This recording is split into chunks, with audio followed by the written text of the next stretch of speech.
that's the one that's using the most control. So what are the steps in doing a control experiment? Well, you've got to have a hypothesis that the intervention will work or not. You've got to select the sample. You've got to assign the subjects to receive different treatments, and you manipulate the independent variable. So you give the treatment to one and the placebo to the other. You measure the changes of the dependent variable, and you compare the treatment group to the control variable. And you're right, you need to have control over the other things, people's sex, weight, age, that sort of thing can be quite important, right? Lots of extraneous variables that you need to control for. So sampling techniques, I think we talked about this last time. They could be probability sampling, which is a simple, which is basically random sampling, or it can be non-probability, right, where you either do convenience sample, snowball quota.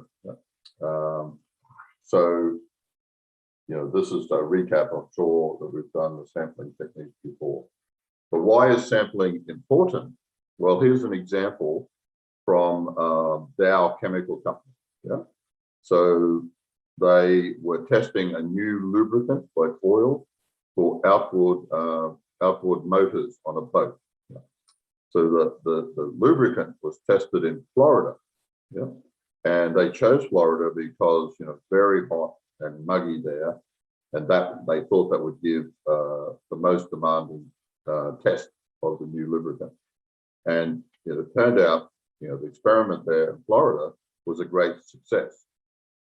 So then they decided that they'd sell it right throughout the US. But when it was used in Michigan, and Michigan is up the north towards Canada, the lubricant sold well and worked well during the summer, but it gets very cold, right, being up in the north of the United States. And the company discovered that the oil had congealed, and which meant that the motors on the boat, which weren't used all winter, they started to rust. Yeah? And of course, that rusting problem never come to light in Florida. Yeah? So very important that you do sampling. And so choosing Florida, that wasn't a random sample. They should have sampled through different regions of the United States. Okay, and Duck, we're going okay? The interpretation is proceeding at the same pace?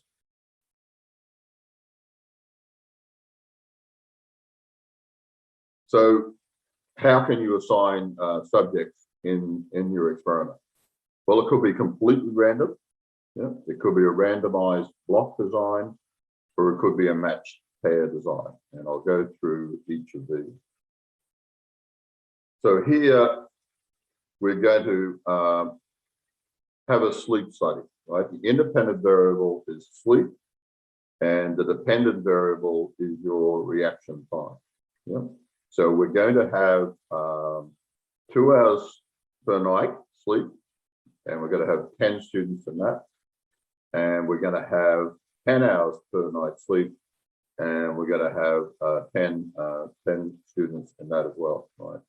So we see how they react after 2 hours sleep, and they see how they react after 10 hours of sleep.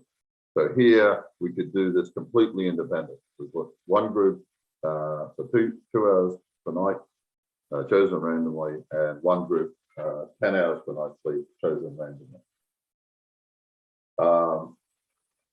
The other way to do it is to have the same people, and they first do 2 hours of sleep, then you get the reaction.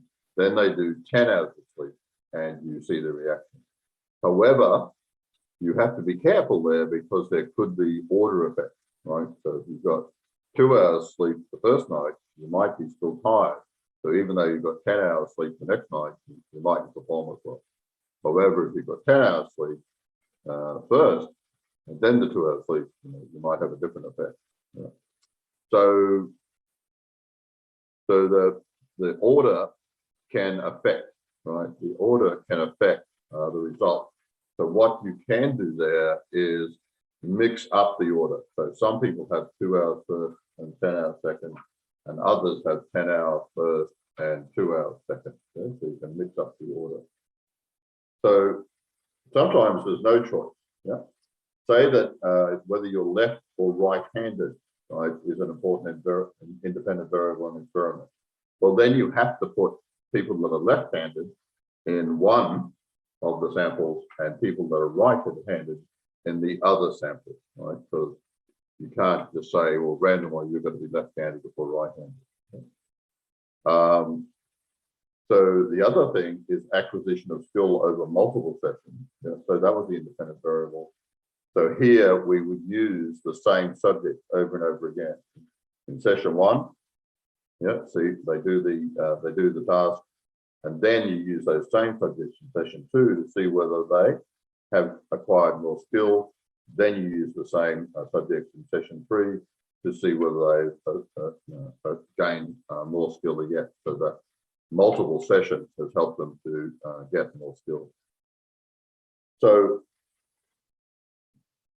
in a block design, you put people into groups, right? The example before was by left-handed or right-handed, right? So here, you put them into women or men, 2 different groups. Then you assign the people randomly into group 1, 2, 3, and the same for the men. You assign them in 1, 2, 3, and then you have your treatments and your control, and you compare reactions. So, a rule here, a guideline is to block what you can, but randomize what you cannot. So here is an example of blocking. So you want to give the variable you're changing is whether you give the employees feedback or not. Yeah? And so you block, here you're going to block people into people that were just hired, yeah, new employees, or people that have been working there for some time, current employees. Right? So both groups, have a control where they get no feedback, yeah? And both groups have a control where they do receive feedback. So that's a way to do it, because you're blocking on not male and female here, but whether they're new employees or have already been working there for some time. And the exogenous variable, the X variable, is whether they get feedback or not, or they don't receive feedback. So matched samples, you use different participants in each one, right? So you have 10 people getting 2 hours sleep and 10 people getting 10 hours sleep. But what you do is you match it, right? So you match on attributes that might be important: their gender, their age, and their health.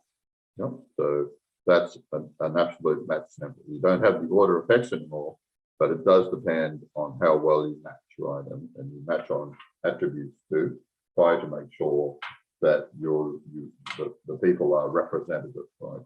Yeah. There's nothing really different between them except